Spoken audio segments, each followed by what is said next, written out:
Gente amada por Deus, feliz sábado. Estou ficando velho. Perdi o costume de subir as escadas do Iguatemi. Cinquentão, né? Queridos, Deus nos abençoe nesta manhã. O clima está bem agradável. Nós entendemos que estamos no Rio Grande do Sul, o que é uma bênção e um privilégio. Amém? Nós queremos, nesse momento tão sublime, pregar para vocês o menor sermão que vocês já ouviram até hoje. E esse menor sermão, ele é composto por apenas uma palavra: amai-vos. Terminou o sermão.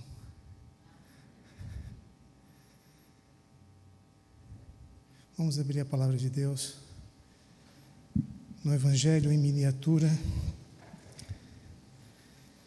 de João, capítulo 3, verso 16. Afirma-se que se você não soubesse nada da Bíblia, mas apenas soubesse esse texto, você já teria conhecimento suficiente para a salvação. O texto não faz parte do diálogo entre Jesus e Nicodemos, porque o diálogo entre Jesus e Nicodemos, ele foi concluído no versículo 15. Não obstante, o versículo sintetiza tudo que foi comentado, não só com Nicodemos, mas também em toda a Bíblia. Aqui você tem a síntese. E é um texto extraordinário, porque Deus amou o mundo. Eu gostaria de ouvir a igreja. Que deu seu Filho unigênito, não pereça, mas tenha o quê? A vida eterna. Porque é o maior motivo. Por quê? O maior motivo qual é? O maior motivo é simplesmente o amor. Porque Deus amou, e ponto final. Eu acho que a única coisa que Ele vai querer saber quando voltar é simplesmente o seguinte: quanto você o amou. O amor, ele é acima de tudo algo espiritual.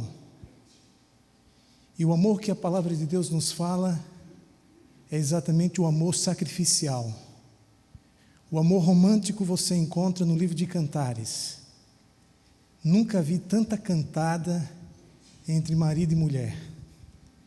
Ali você encontra o amor romântico, com pitadas bem intensas do amor eros. Mas quando você se depara com Jesus, você se depara diante do amor sacrificial. O amor que está disposto a fazer tudo por você. Inclusive, o que significa a expressão eu te amo? A expressão eu te amo significa eu estou disposto a fazer tudo por você. Enquanto você não tiver a disposição interior de fazer tudo por outra pessoa, é porque ainda você não a ama de forma plena. Porque quando amamos de maneira plena, somos habilitados, e não é difícil, a fazer tudo pelo outro. Difícil é não fazer. Quando você ama, não é difícil fazer tudo pelo outro. Então, entenda que o amor, acima de tudo, ele é espiritual. E o sinal entre Deus e o seu povo é o amor. E o sábado, como eu postei ontem no Facebook, você santifica o sábado quando você ama. Quando você não ama, você não santifica o sábado.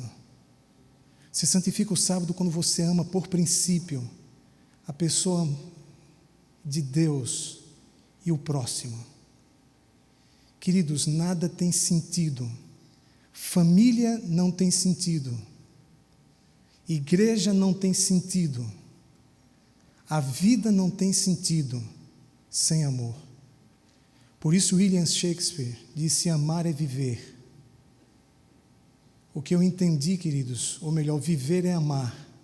O que eu entendi é que o amor é que investe e reveste a vida, a nossa existência, de um tremendo, de um profundo, de um amplo significado.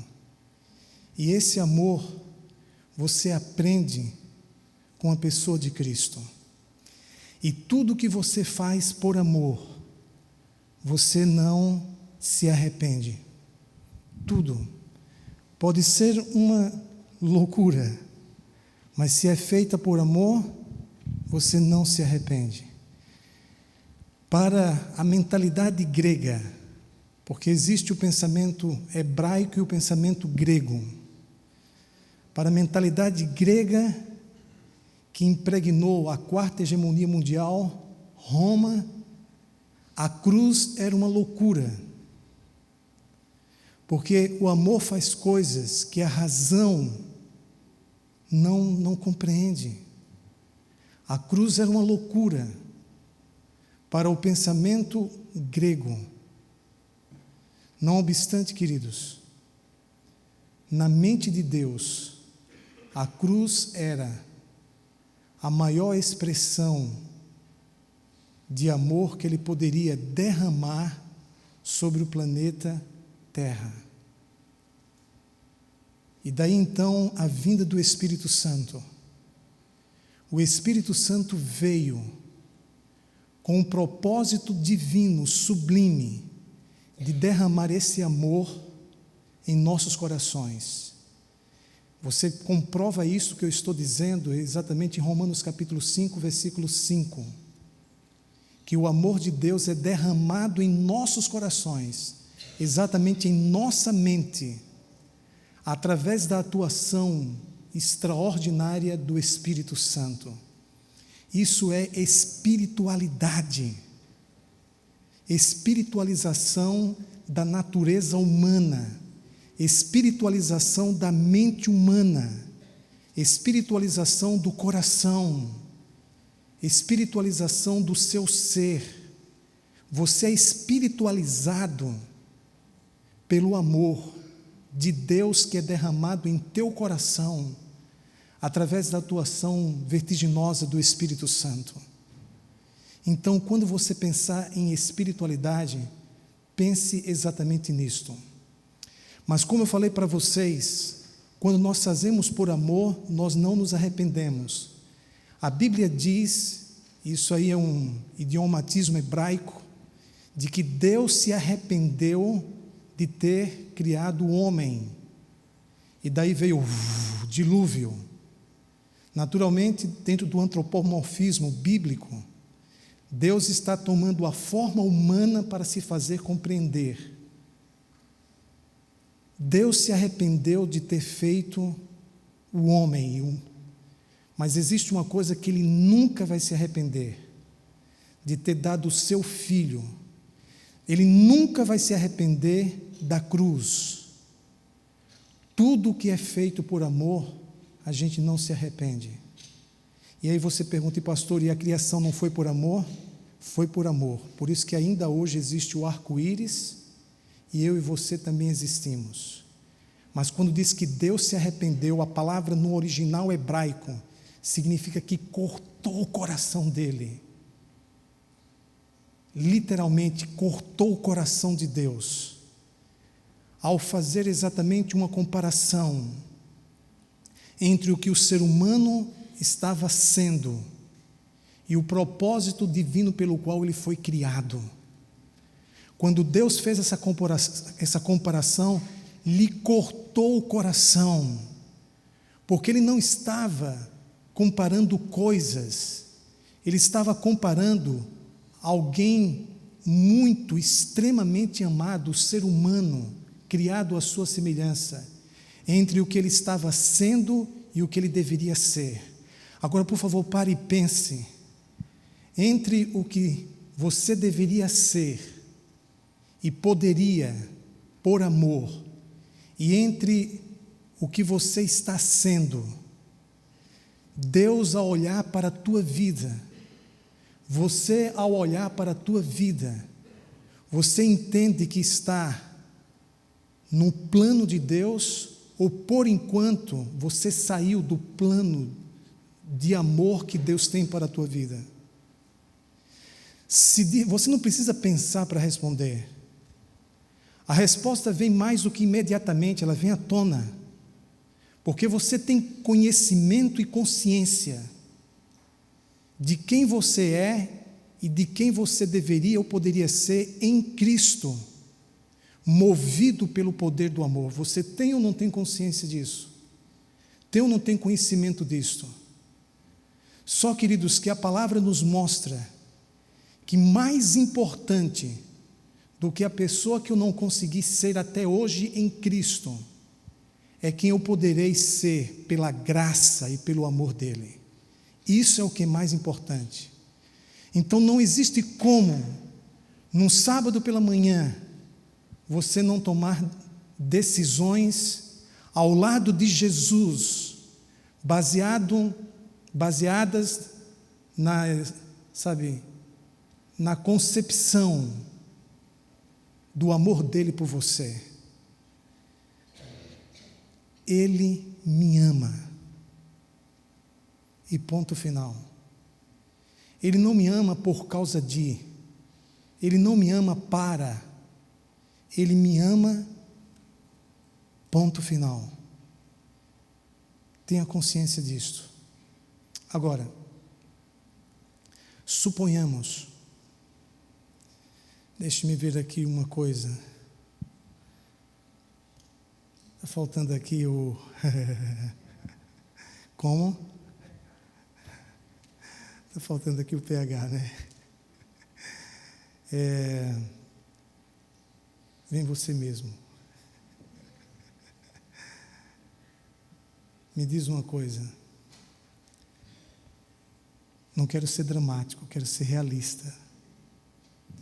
Se você estivesse nos últimos momentos da tua vida, o que é da tua esposa?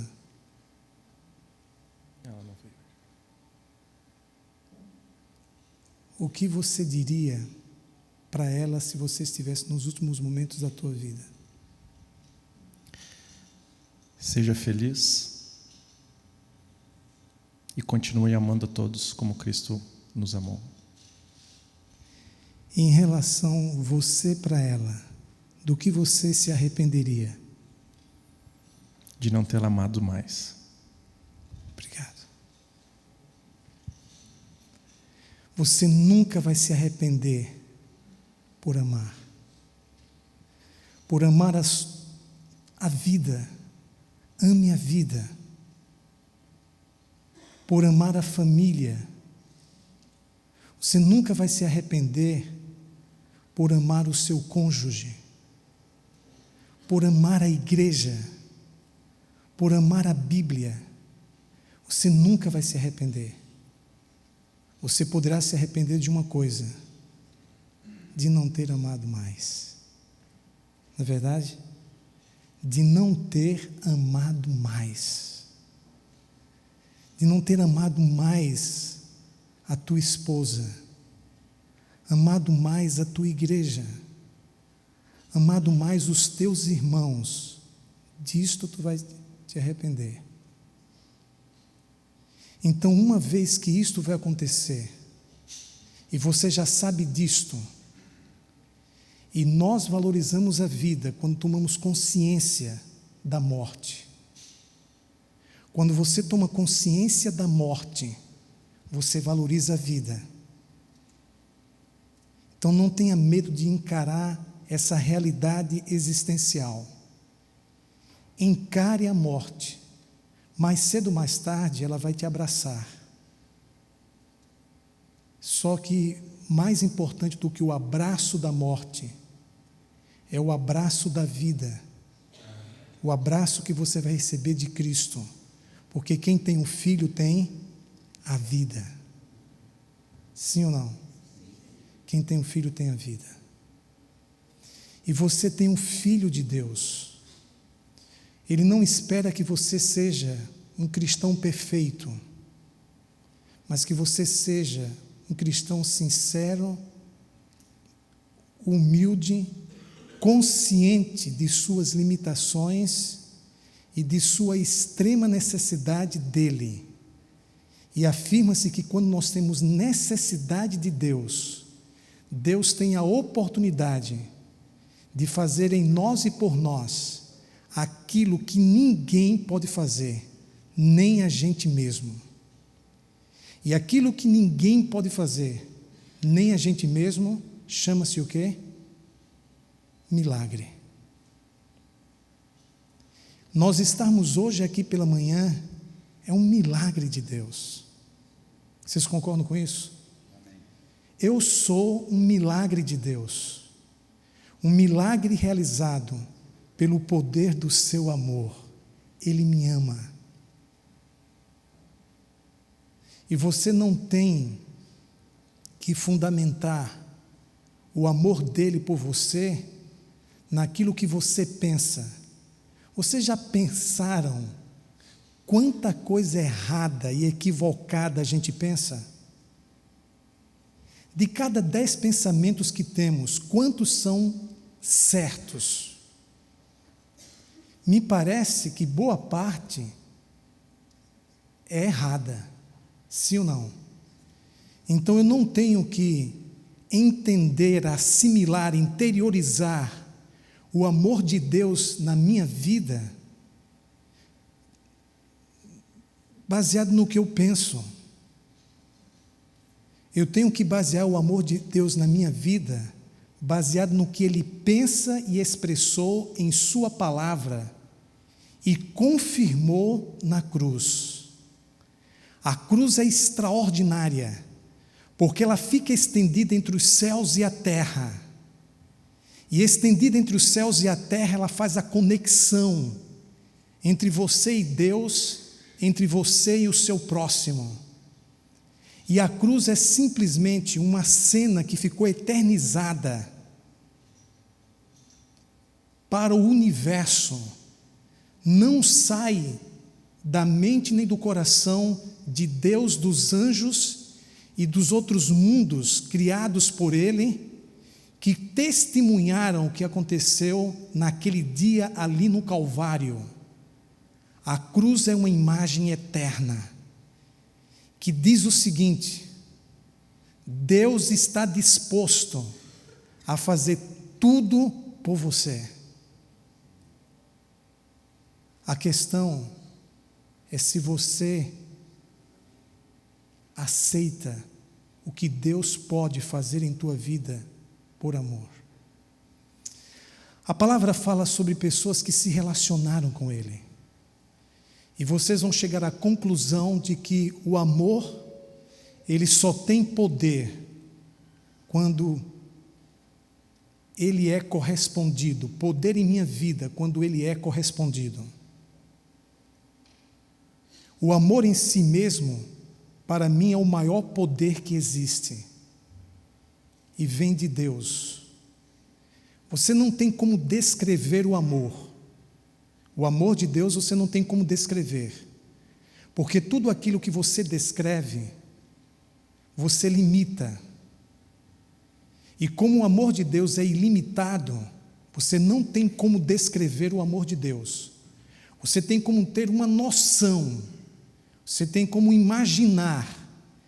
E Ele é tão grande e poderoso que o que você consegue imaginar, conhecer, já é mais do que suficiente para inundar o teu ser. Amém? Então não se preocupe com quanto você conhece o amor de Deus, com quanto você sabe. Só a noção que você tem, por menor que seja, já te basta, já é mais do que suficiente, se você crê que Ele te ama. Diga para você mesmo, no silêncio, Ele me ama, independente, incondicionalmente. Ninguém me ama assim. Isso é fantástico. Ninguém me ama assim. Ninguém está disposto a fazer por mim o que Ele está disposto. Quando isso acontece, você começa a fazer as coisas certas pelo motivo certo, gente. E quando você cumpre o dever por amor, ele se torna um prazer. Quando você guarda o sábado por amor, é um prazer. Tudo que você faz por amor, ainda que seja um dever, ele se torna o quê? Ele se torna um prazer. O prazer de guardar o sábado, o prazer de ler a Bíblia, o prazer de orar, o prazer de ajudar o próximo, o prazer de visitar alguém para compartilhar a palavra da vida, o prazer de fazer a vontade de Deus. Tudo que você faz por amor, ainda que seja obrigatório, em certo sentido, ele se torna um prazer. Por isso que o amor dá sentido e poder à espiritualidade na igreja adventista. Amados, veja a situação dramática de Judas. Judas conheceu esse amor, sim ou não? Eu fico imaginando o tempo que Judas passou na igreja. Quantos anos você tem de igreja? É possível que você tenha 50 anos de fé. Pode acontecer isso? Há pessoas aqui que têm mais de meio século de fé. Tem ou não tem, Zico? Mais de meio século de fé. Eu estou brincando com o Zico, gente. Pessoas que têm mais de meio século de fé. E se Jesus não voltar, haverá pessoas que terão mais de um século de fé.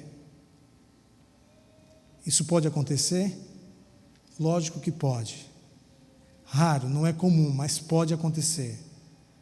Mas a questão não é quanto tempo você tem de igreja, quantos anos você está na igreja. A questão é quanto você ama a Cristo. A questão não são os teus defeitos de caráter, as tuas tendências herdadas e adquiridas para o pecado e talvez cultivadas pelos pensamentos e a prática. A questão ainda não é esta. Esse não era o problema de Judas. O problema de Judas não era a falta de amor. O problema do ser humano não é falta de amor. O problema de Judas era o seguinte: a quem ele amava. A questão é a quem você ama. Veja o que a palavra nos diz em 1 João capítulo 2, por favor, abra o compêndio de Deus, na primeira epístola de João, no capítulo 2.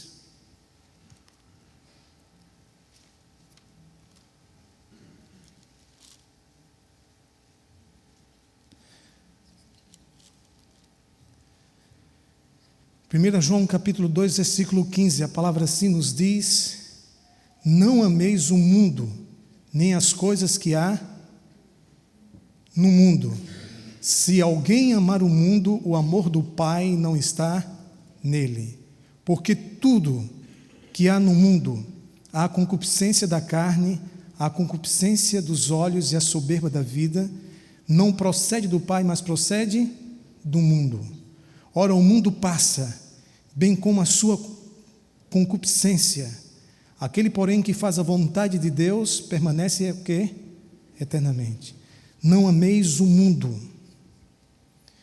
Por que não amar o mundo?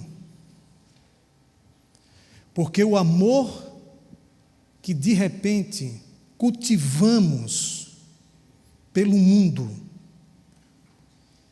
envolve o meu livre-arbítrio, a minha escolha, envolve meu tempo, meus pensamentos, envolve minhas decisões. O amor que eu sinto pelo mundo me incapacita de amar a Jesus. O amor que Judas sentia pelo mundo o incapacitava de amar a Cristo. Você nunca conseguirá amar duas pessoas ao mesmo tempo. Você pode amar mais de uma vez na vida, mas você nunca conseguirá amar duas pessoas ao mesmo tempo, porque o amor que você sente por uma te incapacita de amar a outra. E o amor que Judas sentia pelo mundo o incapacitava de amar a Jesus. E é o amor que dá a palavra final no tocante às suas prioridades. É o amor que dá a palavra final. Então, entre o mundo e Jesus, Judas preferia o mundo. Entre o que Jesus ensinava e os valores e as propostas de Cristo para a eternidade, Judas preferia o que o mundo ensinava e as suas propostas para o presente. Entre a maneira de tratar as pessoas e as coisas que Jesus então aconselhava, Judas preferia tratar as pessoas e as coisas como o mundo,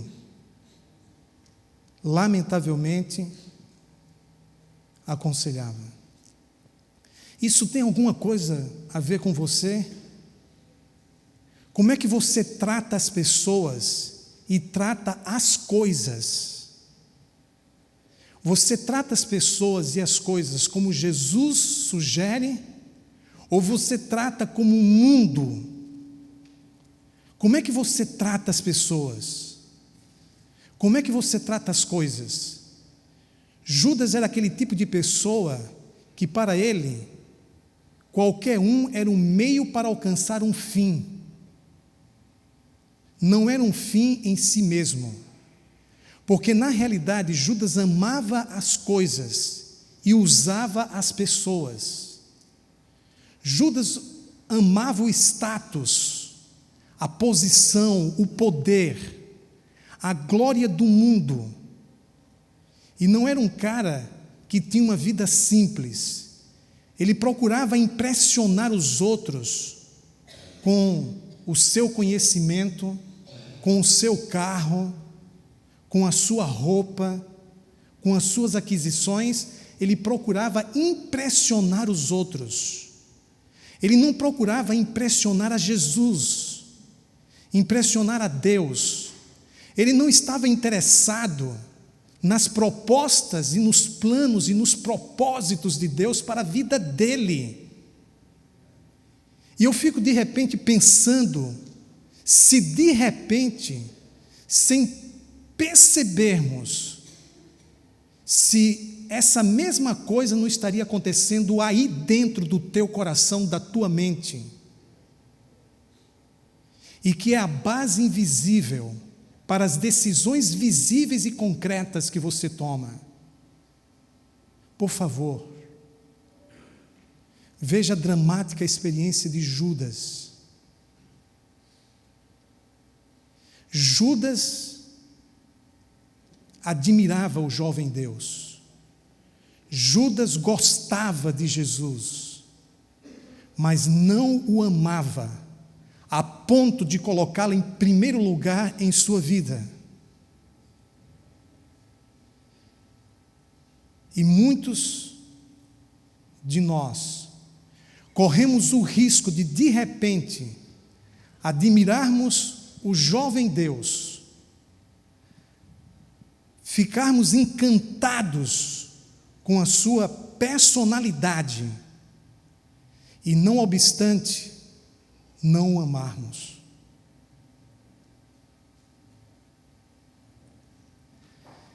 Se de repente você chega à conclusão, pastor, é isso que está acontecendo comigo. Eu estou mais preocupado com a aparência, com as coisas, do que com a essência e com as pessoas. Eu estou investindo muito mais tempo em adquirir coisas do que em ser adquirido por Deus. Eu estou muito mais interessado nas coisas desta vida do que nas coisas da eternidade. Eu passo muito mais tempo, pastor, desde quando eu me acordo, pensando em o que posso fazer para crescer na minha vida financeira, e pouco estou preocupado com o que posso fazer pela graça de Cristo para crescer na minha vida espiritual. Porque no final das contas, pastor, eu estou aqui neste sábado pela manhã, mas infelizmente o meu interesse é o mundo. Pode acontecer isso? E de repente você não está querendo encarar esta realidade? Pode estar acontecendo isso na prática, de forma concreta. Ainda que esteja acontecendo, não se desespere. 99% das vezes que nos desesperamos, corremos o risco de errar. Se de repente você chega a esta conclusão, não se desespere. Espere em Deus. Diga: Senhor, eu me rendo. Coisa que Judas nunca fez foi se render a Deus. Senhor, eu reconheço que preciso de Ti. Coisa que Judas nunca fez foi expressar a sua necessidade de Deus. Senhor, lamentavelmente, é isso que está no meu coração, e eu não tenho forças para arrancar isto, para fazer o que é certo porque é certo, para ter uma vida plena, espiritualmente falando. Senhor, eu não tenho forças para abandonar esse pecado que me assedia há anos. Eu não tenho forças para ser todo Teu, Senhor. Eu não consigo fazer isto. Eu sei que estou errado. Sinto às vezes a vontade de fazer o que é certo. Sinto às vezes e penso em Te seguir como um discípulo Teu até as últimas consequências. Quem foi que disse que isso não passou pela mente e pelo coração de Judas? Passou ou não passou? Eu quero acreditar que passou sim. Judas teve momentos cruciais. Judas teve momentos em que ele parou na encruzilhada da vida. Sigo ou não a Jesus?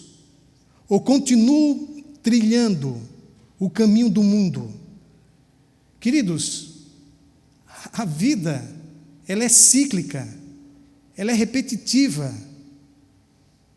De uma forma ou de outra, todos nós passamos pelos mesmos dramas, independente do tempo e da cultura em que nós vivemos. Mas nós passamos pelos mesmos dramas, e Judas passou por esses dramas.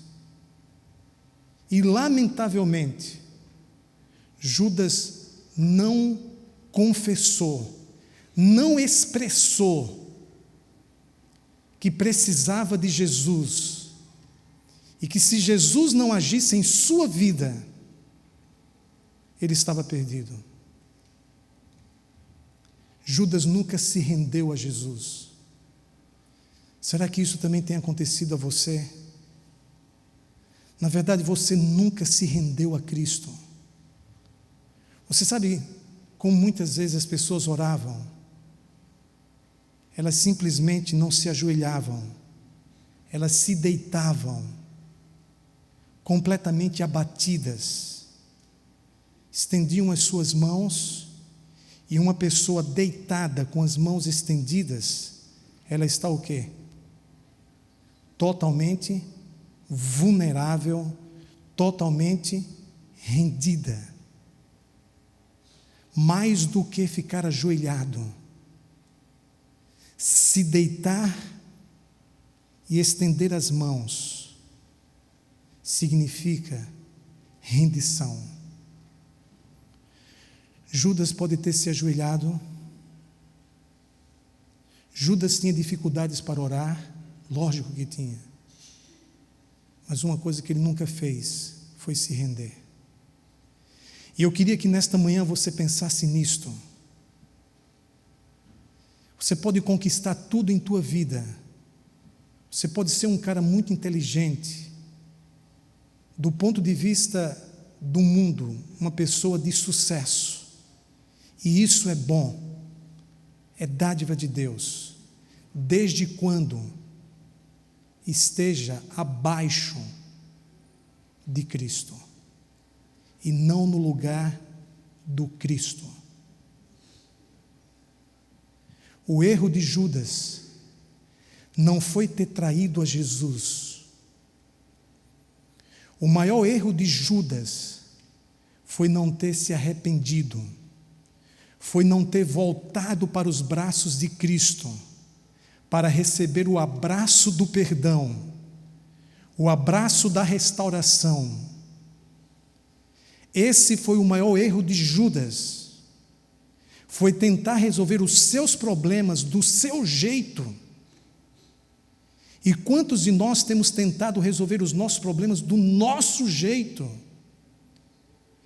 O grande erro de Judas foi ter tentado resolver os seus problemas com suas próprias mãos, quando as únicas mãos que poderiam resolver os problemas dele eram as mãos de Deus, marcadas pela cruz. As mãos ensanguentadas de Jesus, tocando a mente e o coração de Judas. Eu fico pensando, quem teria sido Judas se ele tivesse confiado no amor de Cristo? Que Jesus o amava, apesar do que ele fez. Que Jesus o perdoou, apesar do que ele fez. Que Jesus desejava que a vida dele fosse diametralmente oposta. Uma das maiores alegrias de Cristo seria, após a ressurreição, ter se encontrado com Judas. Foi o abraço que Jesus nunca deu e que ele gostaria de ter dado. Um abraço em Judas. Um abraço em você. O abraço que Jesus nunca deu e que ele gostaria de ter dado. Vocês entendem isso? Compreendem isto? Aí vocês estão começando a compreender o Evangelho. Estão começando a compreender o Evangelho. Ele me ama. Ponto final. Mas, pastor, não tem mais. Ele me ama. Ponto final. Então, não tem então. Não tem então. Ele me ama e ponto final. Mas, pastor, e se? Não tem se. Ele me ama e ponto final. Isto é Evangelho. E se este amor não me transformar, se esse amor não me der poder, nada será verdadeiro na minha vida, no que tange à eternidade. Eu vou te repetir isso. Se esse amor não me transformar, se esse amor não me der poder, nada será verdadeiro na minha vida.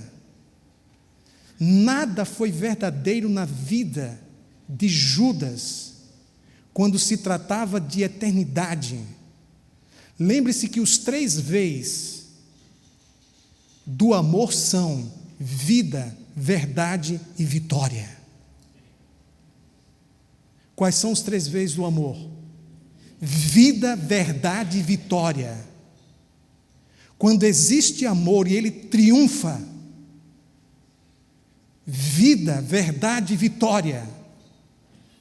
Quando o amor é real e inunda o nosso ser, vida, verdade e vitória. Quando esse amor causa um impacto sobre a nossa vida, cala fundo no nosso coração, quando este amor se torna a minha motivação, ocorrem 3 coisas. Quais são? Vida, verdade e vitória. Foi o que não aconteceu no coração de Judas, mas que pode acontecer no teu coração, como aconteceu no coração do Pedrão. Sim ou não? Como aconteceu no coração de Tiago, como aconteceu no coração de Maria Madalena, como aconteceu no coração de João Batista, como aconteceu no coração de Mateus, como aconteceu no coração de Zaqueu, como aconteceu no coração daquele ladrão que não teve chances de expressar seu amor, mas no seu coração aconteceram 3 coisas. Quais foram? Vida, verdade e vitória. Como aconteceu na vida de milhões de pessoas anônimas, que você não sabe o nome, mas o nome dessas pessoas estão no coração de Deus, na palma da sua mão. Esse amor inundou o mundo, se multiplicou no coração de milhões e milhões ao longo da existência. Esse amor tem chegado também ao meu e o teu coração. Quando esse amor chega ao nosso coração, ocorre vida, verdade e vitória. Que Deus nos abençoe.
Então, antes de nós irmos, nós vamos cantar Em Paz Eu Vou, para que esse sábado seja um sábado abençoado. Ao finalizar a música, então, cumprimente o seu amigo que estiver ao lado, para que nós possamos, depois da música, fazermos uma oração e irmos para casa em paz com Deus. Em paz eu vou. Vamos cantar em pé?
Queridos, quero notificar para vocês que eu ainda não estou de volta, eu estou de passagem. E se conscientize disso. Eu procurei nesta manhã dar para vocês uma mensagem que é uma síntese de tudo que eu tenho falado ao longo desses 3 anos. Ele em Pinhama. Tenha consciência disso. Pai, enaltecido sejas no coração de cada um de nós por tão grande amor. Ajude-nos a sermos espiritualizados pela palavra e pelo Espírito, que nos revelam e derramam sobre nós o teu amor. Que tu sejas com cada um que aqui encontra-se e com aqueles que aqui não estão, para que o amor seja derramado sobre os nossos corações, sobre a nossa casa, sobre a tua igreja. Reavivamento e reforma. É isso. Em Cristo, amém. Seja um feliz sábado para a pessoa que está ao seu lado. Deus abençoe vocês neste sábado. Que seja um sábado abençoado, que nós possamos nos encontrar então durante essa semana, nos domingos, às 8 horas, às quartas-feiras, no culto de oração também. Um feliz sábado para todos.